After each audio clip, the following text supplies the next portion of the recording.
what is Chicano and what is Chicano Hollywood? Yeah. So Chicano, the term, it was a term. Now, basically, the basic quick definition is American Mexican. Those of us that are like me, parents are from. My parents are from Mexicali, from Baja. My dad's from Zacatecas. Grandpa was from León, Guanajuato. I'm from. I was born and raised in San Jose, California. So I was raised in in American culture, pero soy mexicano también. Summers I go down to Mexicali, so I know all my summers were in Mexicali with my abuelita, right? So I was raised with Chicano. Now my grandfather, he was a migrant worker back in the 40s, 30s, 40s, 50s. They were migrant workers. So he would come across and legal, illegally, whatever. I mean, it doesn't matter. But so, Así venimos de nuestros padres. yeah, yeah. So they would of course they migrate all over, from California to Colorado, all over, just following the fields, So they landed permanently in San Jose. This was way back when San Jose, way before the Silicon Valley. San Jose used to be orchards and canneries. So my family, he raised my uncles, my mom, everybody on a farm, on the cherry orchards. He was a foreman there, and so he was in that farm workers world. And so back in the day, the Chicano, this is from what I heard, right? Honestly, I wasn't back in the day, but I just repeat what I heard. The Chicano was used as a derogatory term. People from first generation Mexicanos were coming across, meeting the Mexicans that were actually raised here or now living here. So there was that little tension between ourselves, those of us here, those of us over there. So it was actually a derogatory term, almost like the N word, to you Chicanos kind of thing. But there was a movement here in the U.S. that embraced it. My grandfather taught me Chicano power, right? He had a patch that he gave me, which I wish I had. So many things I wish I would have kept. It's so perfect right now, but he would teach me, hey, Chicano power, we're Chicanos, and he was part of the movement with Cesar Chavez and all that. And Cesar was from San Jose, so they all they all did their work in California, but they're all from off of Julian Street. So my family kind of intermingled with him. I don't remember any of that. I was too small, but they were. That was the movement, so we embraced it. So Chicanos, to some, like even now, up to now, 2022, 2023, I've had people tell me, wow, that's a kind of a not the right word. I said, no. I said, to me, it's empowering. To me, it's who we are. So we Chicanos are the ones that were born and raised here, and not just Mexican American, because that's who we are, but the Chicano voice is like Salvadoran, Guatemalan. We're all raised in the same barrio, Nicaraguan. We're all raised in the same barrio. So there are some common denominators that we all have family that was first generation, or even second generation Mexicano or Central American. But we together here are raised with the American culture. So we're very, very mixed. I was raised watching TV like the Brady Bunch, Happy Days, Laverne and Shirley, right? Those are old shows. If any of your audience knows those shows and they know, then they're old like me, right? So so it was just part of our life, So now, because of that, that's who we are. Fast forward now to Chicano Hollywood. So about 16 years ago, me and my family came here. I was a pastor for 23 years, right? And then I just really felt this tug to come to Hollywood and just to kind of, be part of it. So we came out to Hollywood, and my kids were scouted previously when we were living in Sacramento. So we kind of had some connection going already.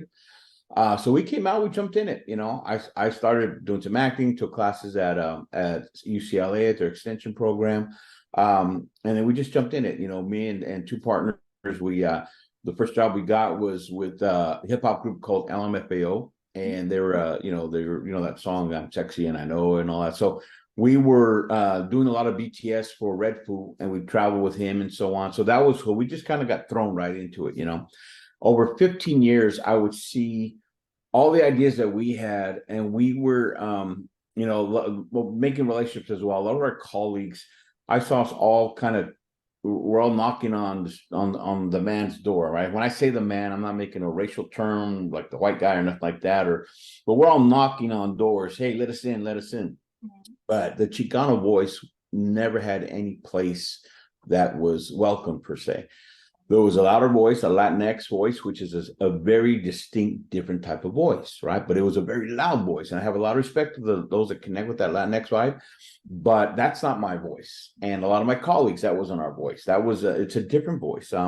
Our voice is a little bit more, it's traditional, it's a more Chicano voice. It's a more, we're a little bit more rooted in who we are. So that next voice, the one that really tries to evolve a little bit more, which is cool. That's their thing. But what happened was Hollywood made a mistake. They said, oh, because Latinx voice, which is only 2 to 3% of Latinos, even knew what that was. They're like, oh, because they're so loud, that must be what they all want. So they started greenlighting only Latinx type of shows. And what happened was those shows were only lasting maybe one season, maybe, there were some shows that got cut off immediately. Some shows would get renewed only after a big petition drive. Like we need representation, sign this petition. So there was some kind of social pressure for some of these studios or streamers to say, okay, we got to keep that show on just to keep them quiet kind of thing, right? But for shows to stand on their own two legs, that wasn't happening. And the problem was that they were only greenlighting shows that only appealed to 2 to 3% of the Latino population, 62 million people, right? Those that did not connect with that Latinx voice was like 97 to 98%. The majority of them were Mexican American or the Chicano voice. So when I started recognizing that, and I knew that, okay, there's a problem here, is that they don't know who we are. They don't really have a lot of respect for us because they don't know us. And that wasn't like a disrespect, but they didn't know, right? The loud voice was getting the greasy wheel was getting all the money and getting all the grease. And, the rest of us were just pitching and pitching and pitching and trying. It's like, forget it, right? So I knew the problem was there. But about 2 years ago, I wrote a movie called Horchata with Oat Milk, right? It's a gentrification story. It's a comedy. It's supposed to be coming out this year soon. I'm supposed to see a trailer this December from what I heard, right? On that set, I saw it was Chicanos in front of the camera, Chicano voice behind the camera. And it was a lot of fun. We had some great talent on there. And I nicknamed that whole group Chicano Hollywood just for fun. But when I started calling them that, every time something cool happened, we'd high five each other and all that, right? And I saw that they connected to it. There was an identity. It was like this little vacuum was now being filled. Like, oh yeah, that's who we are. We're Chicano Hollywood. That's who we are. Both things coming together. And over the course of that production, there was just a momentum going. And then one night, the makeup artist, by order of the director, showed up with these hoodies that said Chicano Hollywood and then Horchata with Oat Milk, right? And I saw this, there's really something here, So I got the socials, and I trademarked the name, and I got the domain name and so on. I just started building it. And from March 2021 to August 2021, I was just, whatever I post on Instagram, all I did was put like shout out to, Jeff Reyes because he just did this commercial. Shout out to Miss Lizzie because she did this makeup artist, whatever. I would just kind of shout them out. I would just repost their stuff and just give them some love. That's it. And then I would connect that to Facebook, right? And it was just an automatic Facebook connection. So I never checked Facebook, which I kind of stayed away from Facebook for a while. I need to get back into it. A lot more people on Facebook now. It's weird. Anyways, yeah, it's weird. But so in those few months, I remember my daughter said, hey, you got like 2,000 followers on Instagram. I'm like, I know, that's pretty cool. And I just kind of didn't think about it, and but then I thought I should check Facebook. And on Facebook, there was like 12,000. And that's all organic growth. And it was just because I was just doing the same posts, right? And I noticed on Facebook, I saw comments when I finally went there to look.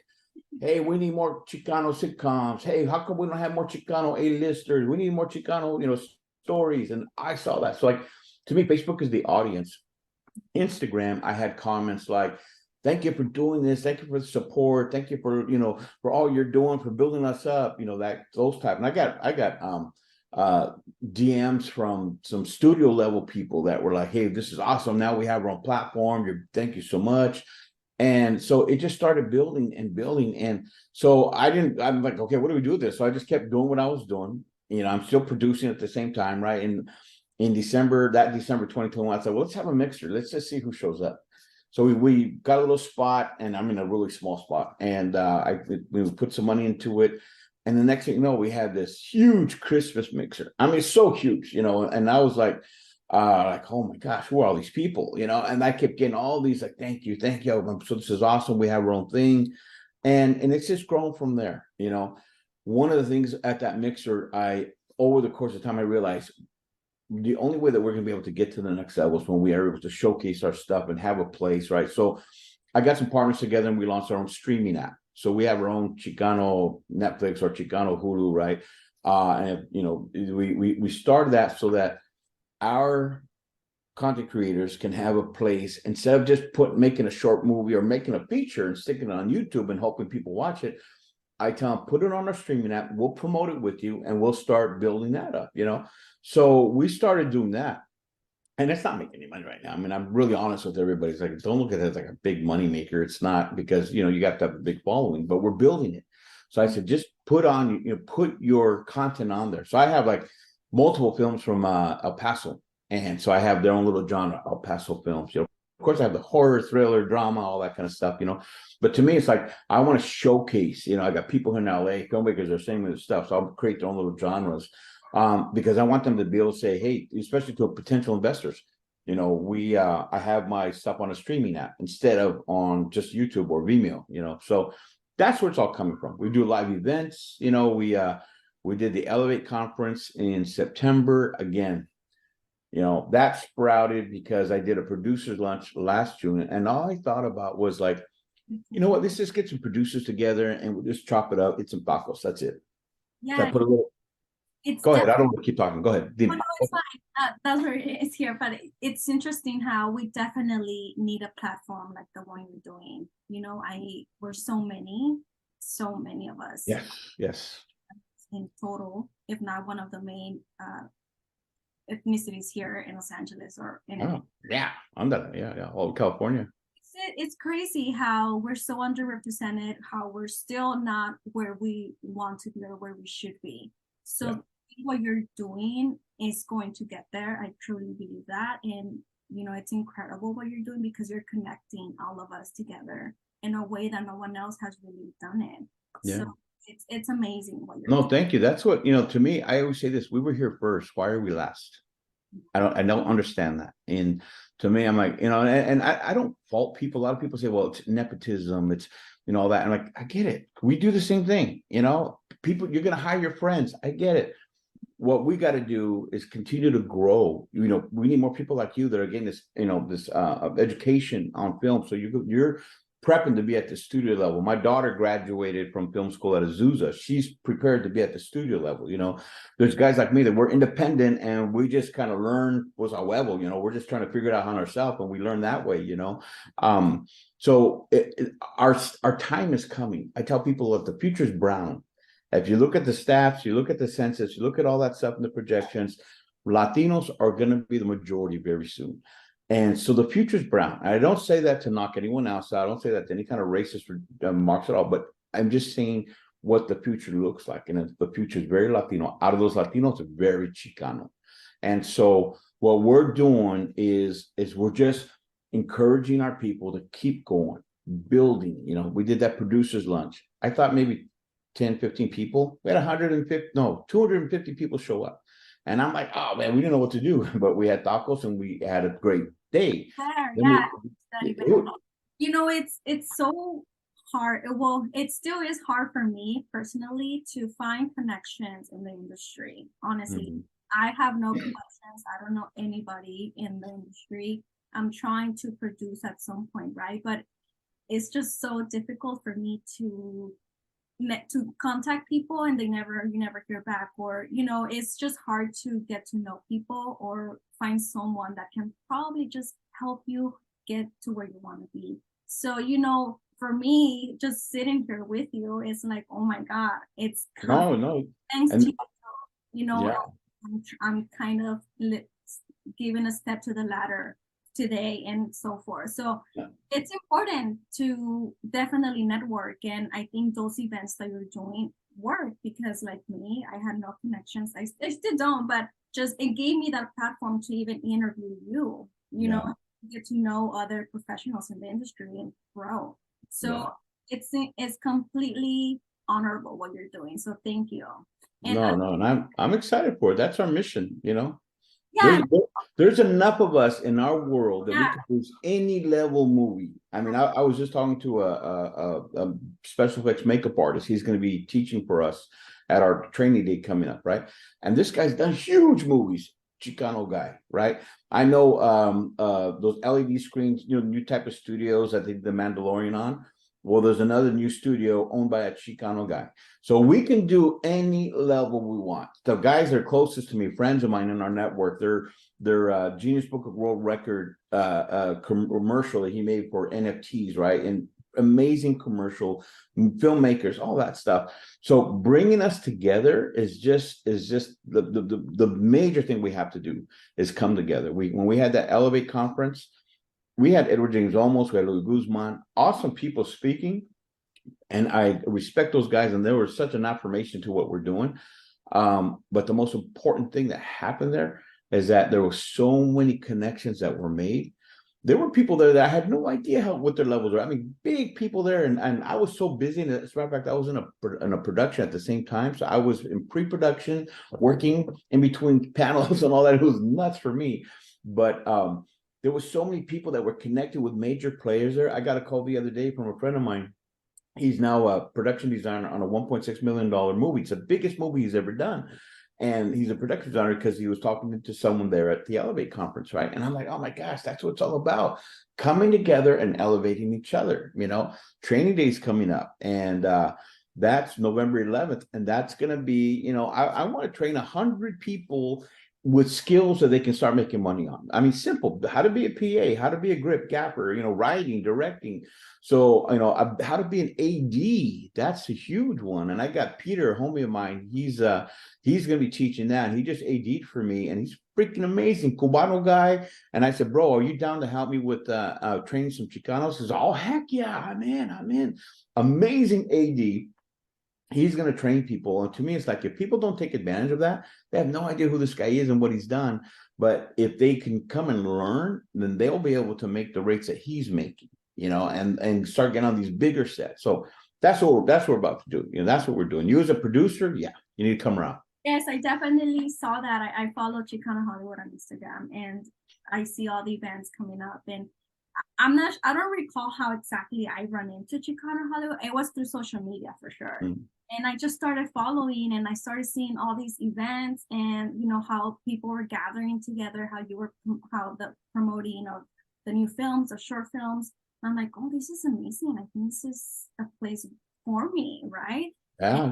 That's how I started to, you know, go to the events and yeah, hopefully grow my platform and my knowledge. Well, this Saturday, come to the East LA Film Festival. All the homies are going to be there. If you can go to that, that would be great. You know. Let me ask another question. So I know we talked about the importance of elevating our voices. What's your ultimate mission for this movement or the Chicano Hollywood? Like, what's your ultimate goal, mission? Well, this is what's going to happen. And this is I've recorded this several times too, but I know this is what's going to happen. I know I'm 57, right? So I'm 56. I keep saying I'm 57. I'm not 57 yet, not till March. But anyways, I'm 56. I know that as we build this up, I've been warned by people at the studio level, by one particular person, great guy, good guy. But he says, we're watching you. We're watching what you're doing. And then he told me this. He says, you know, one day one of us is going to come and knock on your door, and we're going to say, okay, we're going to acquire you. And I said, nah, heck no. I said, no, what if I say no? He says, well, you can negotiate, but if you say no, they'll duplicate you and then they'll smear you. And I got all upset. I got all ghetto, right? And we'll take them on. We'll get Bobby on. Well, you know, we'll do it. I got upset about it, but then I thought about this. I said, wait a minute. And it's the Lord. I mean, I'm a big guy of faith. So I know God's saying, dude, what's your mission? Mm-hmm. And ultimately the mission is, if we can grow, which right now we're working hard to build who we are, to build our streaming app, to build everything. We're working hard. If we can get to the point where streamers, studios where they recognize that the majority, the Chicano voice, and they have Chicano genres on their streaming apps. They have Chicano content made. All that means is that more jobs for our people, or they need to understand that, no offense to who their showrunners are, their writers are, if they're white or non-Latino, non-Chicano, they're going to write according to their worldview. People get mad. That's the big complaint. They always write us as gangsters and maids, right? And I get it, because the writer's probably white and his nanny was probably some Mexicana, right? And that poor writer was also, when he was in school, he got bullied by some cholos. So when he has to write a gangster, that's his worldview. So that's why they're so superficial when they write these things. We need to own the narrative. I'm not about changing the narrative, because my brother was a cholo and he was a lifer in prison and he just got out. So I want to tell a story. So I'm okay with a good cholo movie, right? Especially if they're comedies, right? I'm okay with a strong female lead that is a maid or is a cannery worker or farm worker, because that was my mom, and then she became a bus driver. She was a teamster. So I'm okay with writing them that way, because they're my story. So as long as I own the narrative, I write it in layers that shows the humanity. So we need to own those things. So ultimately, at the end of the day, if I can, when my time comes and I'm with Jesus and I kick it off here, and I can leave behind people at the level that we're supposed to be at. We're writing our stories. We're show running our own productions. We're directing our big feature films. I'm so proud of this movie that came out, Hot Cheetos movie, Flaming Hot, with Eva Longoria. That was an amazing movie, right? Also, on Hulu, there's This Fool, second season going on right now. We get a lot of friends in that show, and people that follow us and so on. And I'm celebrating that. It's comedy. It's just fun comedy, right? But we're owning it. We're the ones. There's got to be a point though where we don't need some white person to open the door. We need to get to that point. And I thank every single ally, every single white ally that's behind it, every single black ally. I thank them, because they've opened doors for us.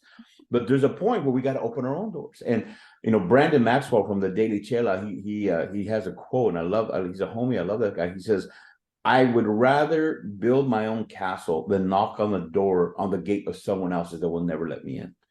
So Chicano Hollywood, we're just building our own castle. That's it. We're done knocking on those doors. Now, when they want to make a partnership, I'm down with it. Let's make a partnership, because I can provide writers, showrunners, all that way, and we can train them together.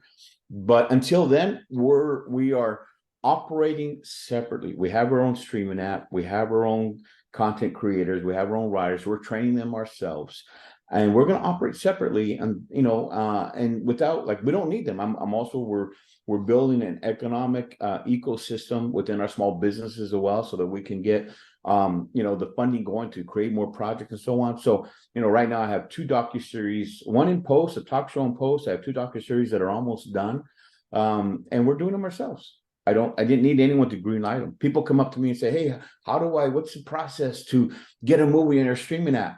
I said, "You just did it. What do you got? Let me see it." I'm the gatekeeper, right? So I don't have this crazy process. I'm like, let me see it. If it's good, even if it's not good, I'll put you under the new director's genre, because if it's not good, I still want you to show up. I had young students come say, "Hey, you think my short film, will qualify?" I'm like, "Yeah, bro, if you did it, I just don't want no crazy nudity or nothing cagadas like that, right? Nothing like that. But if it's action and something like that, let's get it up there, because it's our stories and our voice with our faces, and it don't even have to be our faces. My first movie I produced was a movie called Region Rap. And the whole cast was white. There was one black actor, but the executive producer Mexicano, the director, writer, and producer was Mexicano Chicano, and then there was me, line producer, right? So that's top level, and so that qualifies to be on our stream app. So it doesn't always have to be brown. There might be all white movies, all black movies, but if I produce them, they belong on. It's my art, So my goal at the end of the day, to answer that question, is, if we can get to where we're supposed to be, and our people that are in the entertainment industry are trained at the highest levels, and they're working at the highest levels, whether it be for the studio system, the streamers, or independent. That's what we want to do. From podcasting to music, to content creation, to digital marketing, to influencers, we're building underneath everybody that's in the entertainment space, comedians, all of them, because we just want to help us get to where we're supposed to be. we were here first. Definitely getting there. I believe in that you are going to accomplish your mission, because Thank you. little by little we're all gathering together. And I mean, it's been 2 years that you had Chicano Hollywood, and it's already growing. I think it's growing pretty fast given the time. So 2-3 years that it's the open, like it's live, the Chicano Hollywood, right?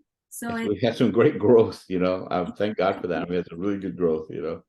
well, to wrap this up, I know you mentioned the film you're coming up with, Horchata with Oat Milk. We have the training at Hote Studios. Yeah, we also have the film festival tomorrow. Anything else that you'd like to share that's coming up for you? Any projects? Well, yeah, we're capping up the year. We have a lot of projects at the Downtown LA Film Festival. So that's coming up another week and 2 weeks. There we'll have a Latino a section of that. Henry Priest, he's a Chicano guy from Ball Heights. He's a great guy. I love it because the Downtown LA Film Festival is probably the largest film festival in the city, and it reaches everybody, right? So he's a homie. He's part of us. That one's coming up, and then we also have the Guadalajara Film Festival, which is here in Pasadena, right? They have the big one in Guadalajara, but they have a branch here in Pasadena. That's more your real, como se dice, it's a real polished film festival, you know. So it's for us, you know. So we are helping promote that one. They're a great group there as well. So those are things that are coming up. Training days coming up, and then after that, we'll probably do a mixer for Christmas, you know, at Hello Stranger, which is a Chicano bar in Little Tokyo. It's a really cool place. And then we're going to end the year up with that. But next year, we're mapping out next year. We're going to have more training days. We're going to have Elevate again in September, and we will have, we have some multiple productions going on. So our biggest mission for 2024 is going to be training people, because I really feel that the Chicano voice is going to start taking its place, and if we are not prepared, we'll pass that opportunity. So Mexicano, Latino, whatever it is, we have to be prepared, and we have to skill ourselves, from production to script supervisors to commercial making, all that stuff. One of the main things I want to do in January is I'm going to do a course on how to shoot commercial. I produce commercials for like Toyota and Hyundai, different things like that, right? We just did a Lowe's one. And of course, when we're doing those, it's very rarely our people. So I need to get our people to that level. So I'm partnering right now with the San Gabriel Valley Business Association. We just had a meeting yesterday, and we'll probably do it there in San Gabriel Valley, West Covina Mall area. And we're going to get small businesses and production crews, whoever wants to learn how to shoot a commercial, right? We'll teach them how to do it. And then businesses they'll be able to pitch to them and pitch, hey, I'll make your commercial, easy, I want to make it like don't try to pitch a $50,000 commercial, because it will never get done. But pitch it for $5,000, pitch it $3,000. I mean, I've shocked, you can shoot a commercial with your phone, So there's things that you can do. So anyways, that's coming up in January. That's when I want, if any students want to be involved in that, we'd love to bring it to that and so on. So that's our main mission. If I get our people learning, making money, and getting off of Uber, out of the warehouse or out of DoorDash, and they're actually making a living, that would be amazing, And well, I'll definitely be a big supporter of that. I'll definitely be joining these training sessions, because I definitely want to be more into the production side of it now. And to wrap it up, thank you so much for your time. I want to be respectful for your time as well. So thank you so much. Appreciate everything that you do. Hopefully to meet you in person one day. One of these events, I'll go ahead and introduce myself. Training day, come, okay? Come hang out with me, and then we'll get you plugged in with people, okay? Thank you. All right. Bye-bye.